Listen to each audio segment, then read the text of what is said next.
Hello dear fans. What is a symbol of royal power? Symbols of royal or imperial power are a series of material signs of the ruler, called regalia. The set of insignia in different states is approximately the same. External symbols of state power have been known since ancient times and were originally called insignias. It is customary to attribute various regalia to the symbols of royal, imperial and royal power. In Russia, they were the crown, the orb and the scepter, the state shield and sword, the state banner and the large state seal. In the broadest sense of the word, symbols were also the throne and ceremonial robes such as porphyry. Scepter. The oldest of the symbols is the scepter, its prototype is the shepherd's staff. Scepters, or as they were also called, scepters, existed in antiquity.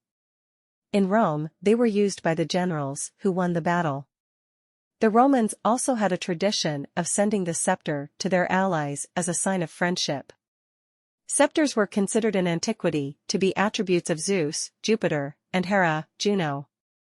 In Russia, the scepter was first presented to the ruler during the wedding of Theodore Ivanovich. The wand was to be held in the right hand, and during large solemn exits it was carried by the solicitor.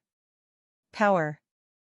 The orb is a ball topped with a cross, symbolizing dominion over the earth. Similar balls are already found on ancient Roman coins, only they were not decorated with crosses, but with the figure of Victoria, the goddess of victory. The power came to Russia not from Byzantium, as one might think, but from Poland, where it was called jablko, apple. Interestingly, it was first used during the wedding ceremony to the kingdom of False Dmitry. In Russia, the state was called the apple of the Tsar's rank, the apple, all, of the sovereign and the apple of the Lord. Other regalia. The first mention of the state sword as a symbol of power dates back to the time of Peter the Great.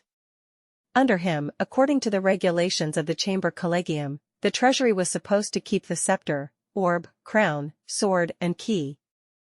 At the coronation, the state sword as well as the banner and seal were first used by Elizaveta Petrovna. The shield was carried only at the burial of the king. Russian rulers did not gird themselves with a state sword in the manner of German, Hungarian or Polish kings. The Tsar's banner first appeared in the Russian Empire under Mikhail Fedorovich at the beginning of the 17th century. Peter I later erected a black-yellow-white flag in 1742. Finally, it is worth noting that in Muscovite Russia, in addition to the above regalia, barmas were attributed to the symbols of Tsarist power wide mantles, or collars, embroidered with gold and gems and decorated with religious images. Barmas dressed over solemn vestments. They were made from gold plates, cuffs or from brocade. Thanks for watching.